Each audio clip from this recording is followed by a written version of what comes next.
Hello hi नमस्कार दोस्तों, मैं हूं आपका दोस्त Pratap. Welcome to my channel Pratap blogs. और मैं हूं अभी ओमान का मस्कट सिटी में और मैं बिलोंग्स करता हूं मैकेनिकल बैकग्राउंड से। और हम लोग का जो आज टॉपिक है वो टॉपिक है मेंटेनेंस कितना टाइप का है, और जो भाल में PNR नंबर होता है वो कौन सा क्या चीज़ को दर्शाता है, और जो मेंटेनेंस होता है वो कितना टाइप का होता है, और प्रिवेंटिंग मेंटेनेंस क्या होता है, और शटडाउन मेंटेनेंस क्या होता है। और हम लोग देखेंगे difference between pump and turbine, pump और टर्बाइन का ऊपर इसमें डिफरेंस क्या है। हम लोग देखेंगे न्यूमेटिक सिलेंडर क्या है और न्यूमेटिक सिलेंडर क्या है, उसमें क्या अंतर है, हम लोग आज उसको भी डिस्कशन करेंगे। और लास्ट में इम्पोर्टेंट टॉपिक है मैकेनिकल सील। मैकेनिकल सील कितना टाइप का होता है और उसका बारे में भी पूरा अच्छे से जानेंगे, कितना टाइप का होता है, क्या क्या होता है। मैं पूरा उसको पूरा इम्पोर्टेंट जो सवाल है मैं लेके आया हूँ। चलते हैं टॉपिक पे, शुरू करते हैं आज का सवाल जवाब का सिलसिला। फर्स्ट क्वेश्चन है, what are the main 5 type of mechanical maintenance. जो मैकेनिकल मेंटेनेंस होता है वो कितना प्रकार का है, और जो मेन 5 टाइप का है उसका नाम क्या क्या है। चलते हैं आंसर का तरफ में। एक में है प्रिवेंटिंग मेंटेनेंस, दो में है प्रिडिक्टिव मेंटेनेंस, 3 में है करेक्टिव मेंटेनेंस, 4 में है शट डाउन मेंटेनेंस या शेड्यूल मेंटेनेंस, 5 में है कंडीशन बेस्ड मेंटेनेंस, बस CBM बोला जाता है, उसको शॉर्टकट में CBM बोला जाता है। उस वो जो पांचों मैकेनिकल मेंटेनेंस है उसको भी अच्छे तरीके से समझेंगे, इसको क्यों ये नाम दिया गया है और उसका नाम का पीछे उसका रीजन क्या है। और एक एक चीज़ को हम लोग प्रिवेंटिव मेंटेनेंस क्या है, प्रिडिक्टिव मेंटेनेंस क्या है, करेक्टिव मेंटेनेंस क्या है, और शटडाउन मेंटेनेंस बा शेड्यूल मेंटेनेंस क्या है, बा कंडीशनल बेस्ड मेंटेनेंस जो CBM बोलते हैं वो क्या क्या है, हम लोग समझ लेते हैं। चलते हैं नेक्स्ट क्वेश्चन में। What do you mean by preventing maintenance. जो प्रिवेंटिंग मेंटेनेंस होता है, हम लोग वो प्रिवेंटिंग मेंटेनेंस से क्या समझते हैं, वो क्या चीज़ को दर्शाता है, वो क्या चीज़ उसमें से क्लैरिफाई होता है। चलते हैं आंसर का तरफ। Preventing maintenance is the act of performing regularly scheduled maintenance activities to help prevent unexpected failure in the future. Put simply, it's about fixing things before they break.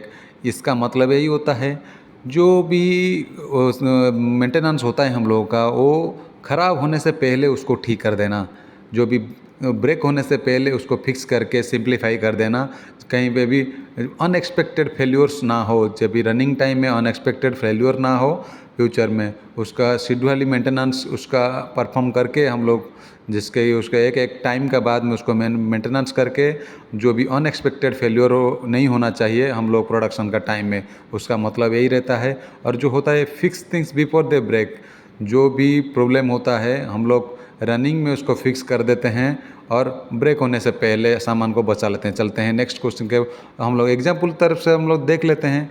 उसका एग्जाम्पल है जो preventing maintenance एक example है, ये है lubrication moving parts to reduce friction. हम लोग time to time parts को लुब्रिकेशन कर देते हैं कि फ्रिक्शन ज़्यादा पैदा ना हो। Inspecting the replacing worn out to damage components, हम लोग इंस्पेक्शन करके जो डैमेज होने से पहले कंपोनेंट को बचा सकते हैं। Checking and align belt and chains, जो भी बेल्ट और चेन है उसको हम लोग अलाइनमेंट और रेगुलर शेड्यूल पे कर दें। Performing vibration analysis to be detect personal issues, जो भी वाइब्रेशन एनालिसिस है उसको वाइब्रेशन को कैलकुलेट करके हम लोग देख लेते हैं, क्योंकि ज़्यादा वाइब्रेशन है तो उसको फिर अलाइनमेंट करके उसको जो पोटेंशियल है उसको बढ़ा सकते हैं। और लास्ट ये है कैलिब्रेटिंग इंस्ट्रूमेंट एंड कंट्रोल्स, जो भी इंस्ट्रूमेंट का जो ये होता है उसको कैलिब्रेट करके हम लोग अच्छे से प्रिवेंटिंग कर सकते हैं। चलते हैं नेक्स्ट क्वेश्चन की तरफ। What do you mean by shutdown maintenance. जो भी शटडाउन मेंटेनेंस बोला जाता है वो क्या है और हम लोग क्यों उसको परफॉर्म करते हैं। चलते हैं आंसर का तरफ में। The purpose of shutdown maintenance is to ensure the continuity, safe and efficient operation of the plant or equipment by addressing issues that cannot be handled during regular operation. This planned downtime allow for through maintenance activity that would be impractical or unsafe to conduct while the plant is running at full capacity. जब हम लोग full capacity में plant running होता है उसी time में हम लोग शटडाउन मेंटेनेंस परफॉर्म नहीं कर सकते हैं, वो अनसेफ होता है। इसीलिए हम लोग उसका प्लानिंग करके शटडाउन मेंटेनेंस करते हैं और जो इक्विपमेंट है उसको चेंज करते हैं, नहीं तो उसको रिप्लेसमेंट करते हैं। उसको जब फिर रनिंग हो जाएगा वो फुल कैपेसिटी में ऐसे चलने लगेगा। हम लोग चलते हैं नेक्स्ट क्वेश्चन का तरफ में। What is the meaning of PN number in gate valve. जो गेट वाल का ऊपर में आप बहुत बार देखे होंगे PN नंबर लिखा होता है, और PN नंबर क्या इंडिकेशन करता है उसमें से हम लोग क्या मालूम करते हैं। चलते हैं आंसर का तरफ। In the context of gate valve PN standard for press, PN का मतलब होता है pressure normal nominal, and it is design use to indicate the pressure rating of the valve. जो भी वाल्व का प्रेशर है वो उसको हम लोग दर्शाता है। PN number representing the maximum pressure the gate valve can withstand under normal operating conditions without experiencing damage or leakage। वो प्रेशर वाल्व के ऊपर इसीलिए लिखा होता है जो भी डैमेज लीकेज नहीं होना है उसको रेटिंग लिखा जाता है, वो कितना प्रेशर ले सकता है, वो लाइन का थ्रू में जो वाल्व का थ्रू में प्रेशर जाएगा प्रेशर कितना ले सकता है उसका बारे में लिखा होता है। उसको हम लोग समझ लेते हैं। जैसे कि if you have get valve with ये पीएन नंबर रेटिंग 1, पीएन का जो भी वाल्व का ऊपर पीएन 1 लिखा है तो उसका मतलब मैक्सिमम प्रेशर इन 1 बार, उसमें हम लोग 1 बार का प्रेशर लिखते हैं। अप्रोक्सीमेटली 14.5 psi में हम लोग कन्वर्ट करेंगे तो 14.5 psi बार उसका थ्रू में जा सकता है, वो सेफ और बिना लीकेज का वजह से जा सकता है। हम लोग सिंपली हम लोग समझते हैं उसका ऊपर PN 16 गेट लिखा है तो उसको हम लोग समझ रहे हैं उसका रेटिंग है 16 बार अप्रोक्सीमेटली 232 psi में। हम लोग psi में कन्वर्ट करके ज़्यादातर प्रेशर को हम लोग psi में नापते हैं। psi में हम लोग कन्वर्ट करके देखेंगे तो अप्रोक्सीमेटली 232 psi और 16 बार रेटिंग रहेगा तो 232 psi में और उसमें सेफ कंडीशन में जा सकता है। चलते हैं नेक्स्ट क्वेश्चन में। Which oil is used in pneumatic cylinder, और प्न्यूमेटिक सिलेंडर में कौन सा ऑयल हम यूज करते हैं, क्योंकि ज़्यादातर प्न्यूमेटिक सिलेंडर एयर का थ्रू चलता है, पर ऑयल हम लोग क्यों यूज करते हैं, ऑयल उसमें यूज करते हैं हाइड्रोलिक ऑयल। थ्रू हम लोग FRL यूनिट लगा के हम लोग जो शाफ्ट है और सील को बचाने के लिए हम लोग ऑयल यूज करते हैं। ज़्यादातर सिर्फ ओनली स्प्रिंकलिंग होता है ऑयल, ज़्यादा थोड़ा नॉर्मल क्वांटिटी में उसमें जाता रहता है कि सील प्रोटेक्ट रहे और शाफ्ट का मूवमेंट भी ठीक रहे। उसमें हम इस ज़्यादातर ये क्वेश्चन पूछा जाता है इंटरव्यू में, इसको ज़रूर याद करके जाइए। और प्न्यूमेटिक सिलेंडर और न्यूमेटिक सिलेंडर क्या है वो उसका बारे में आपको जानकारी चाहिए तो आप मेरे को कमेंट सेक्शन में बताइए, मैं आपको नया वीडियो बना के दूंगा। चलते हैं नेक्स्ट क्वेश्चन में। What do you mean by cavitation in pump, pump में कैविटेशन क्या है। हम लोग बहुत बार सुने होंगे कैविटेशन, कैविटेशन का मतलब क्या है समझ लेते हैं। These bubbles are created in the low pressure region of the pump such as the impeller suction side.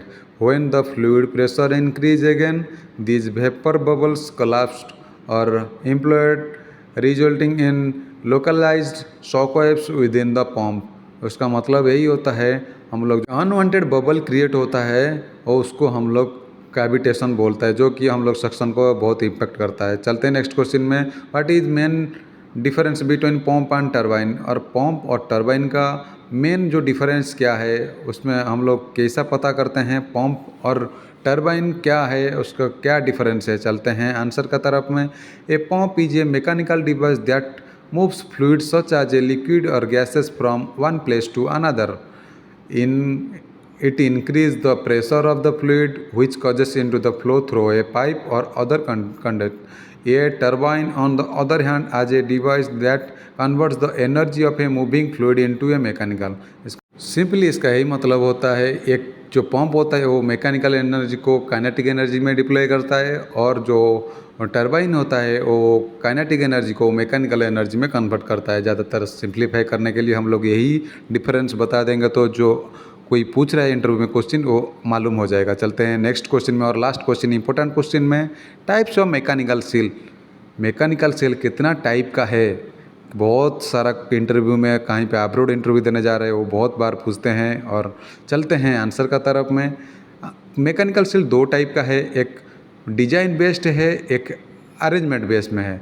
और जो डिजाइन बेस में है वो 4 टाइप का है, balance seal, unbalance seal, pusher seal, non pusher seal. और जो अरेंजमेंट का हिसाब से फिर 2 टाइप का है, डबल सील और सिंगल सील। और डबल सील जो है वो भी 2 टाइप का है, एक अनप्रेशराइज सील और एक प्रेशराइज सील। जो अनप्रेशराइज सील है उसको टेंडम अरेंजमेंट होता है, जो प्रेशर सील होता है वो बैक टू बैक होता है और फेस टू फेस भी होता है।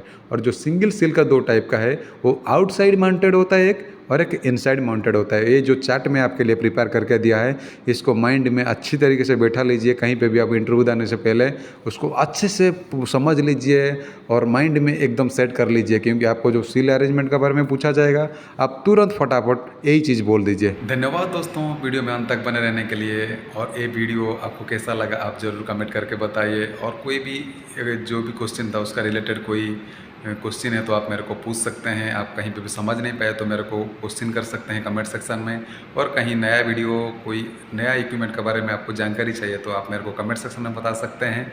और आज का टॉपिक 1% भी आपको अच्छा लगा तो प्लीज़ लाइक कीजिए, शेयर कीजिए दोस्तों के साथ और सब्सक्राइब करना ना भूलें। जय जगन्नाथ, नमस्कार, आदाब, सत श्री अकाल।